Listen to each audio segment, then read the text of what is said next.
Matt, first impressions of episode 5. I'm sad it's over. That was my takeaway of all this. I was watching the clock being like, oh my God, no, we only have 30 more minutes. No, 15 more minutes. And then it was over. But I loved it. One, it was just a fantastic series in general. But the most recent episode, loved how they started it with the guys making the team instead of showing guys getting cut and their dreams crushed in front of our very eyes. Yeah, right. That's a nice change of pace. You have the Turk, Joe Douglas, in the first episode of Hard Knocks, back in 2000 or whatever it was, cutting everyone. And now fast forward to now, he's showing guys that made the team, which I'm not going to lie, in the back of my mind, I'm thinking like, so those guys know no one's getting shown being cut and that camera's in the room. Like, does that not tip the hand a little bit? I think it does, but that ruins the movie magic. You're not supposed to ask those questions. But, Poor Tanzel was walking in there with no camera and going, "Oh man, this is it." He's like, "I know exactly what's about to happen." Son of I a felt batch of so cookies. bad, and then Will McDonald being all upset about it too, and they're like, "They cut Tanzel," and Quincy having to explain, like, "Look, like it's tough. Like he's a great guy, is the business, but."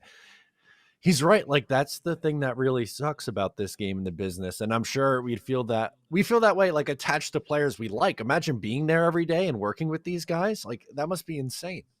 Yeah, I mean, think about the amount of time we actually see each one of these players. It's like maybe if you're at every single training camp thing and you see like 3 hours of like that section, and then you see the 4 hours on game day, and then that's really all you see. And that's like us loving that player. But these guys go to war with each other in practice every single day when the cameras are not rolling.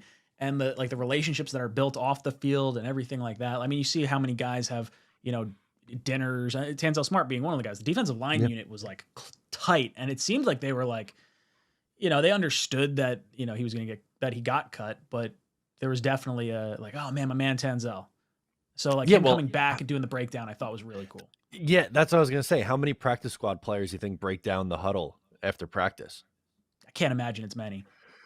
It just goes to show you, like, I don't know how well respected he is in that room as a vet, and I'm glad. I'm sure you feel the same way, but I'm glad he's back on the practice squad. I think he's like really, really nice depth. If unfortunately you get a couple injuries on the interior, I'm all good with bringing Tanzel up. Yeah, I really hope we don't have to see him at all, but I really like that he's on the on the back burner for us. In worst case scenario, because he showed out in preseason. I thought he was like a solid player, and it's he could have gone to anyone else's team as far as like. Practice squad goes, he might have a better shot at like wowing one of those coaches and getting on. But he said, like, I know the coaches, I know the players here, and I know the playbook. Like, this is where I want to be. And I feel like that culture is part of what Douglas and Saleh have brought here. And you're seeing that with, obviously DJ Reed and Laken Tomlinson, Aaron Rodgers, like all these guys that want to come play for New York. It's not just because of, hey, they're paying us the most money. It's, hey, I want to be there because I want to be a Jet. And I think you saw that with Tanzel Smart. You saw it with some of these other guys. Yeah, he likes it, and I don't know, like this group, and I felt this way throughout the entirety of the series, but even in this episode with how they talked about Tanzel Smart and how much guys like Randall Cobb and Aaron Rodgers love Xavier Gipson and Jason Brownlee, and they all go to the MJ thing. Like they just feel like a very tight knit group, which is really cool.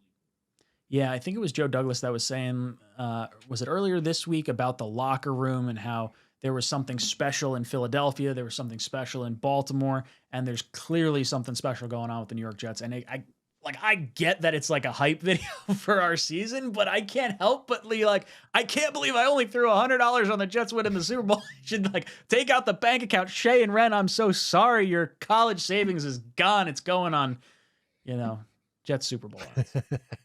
That's I love it.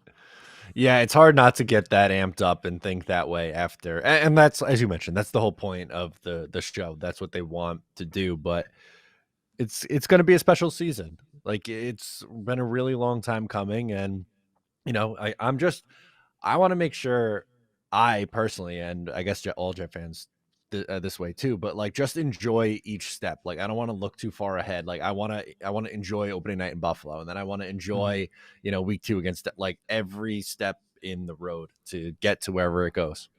Yeah, exactly. I don't want this season to fly by at all. And it's very easy to think, okay, the Jets made this trade for Aaron Rodgers. They gave up essentially two first round picks to get him, and like oh, we're gonna have him for 1 year. We know we're gonna have him for 2 now. Oh, it might be more than that. And people are thinking into the future and all that. It's like, dude, just embrace what you have right now. We haven't had a quarterback in the longest friggin' time. Let's enjoy what this team is. and just see where it takes us. Because, like, I mean, you couldn't imagine where we'd be right now if you told us, like, coming out of the Adam Gase years, like, hey, you just lost Trevor Lawrence. You're not getting the quarterback. And it's like, that was the lowest point that I had been as a fan, like, because we were already at a low point, and then, like, the little glimmer of hope was like, up, squished. And then, 2 years later, we're where we're at now.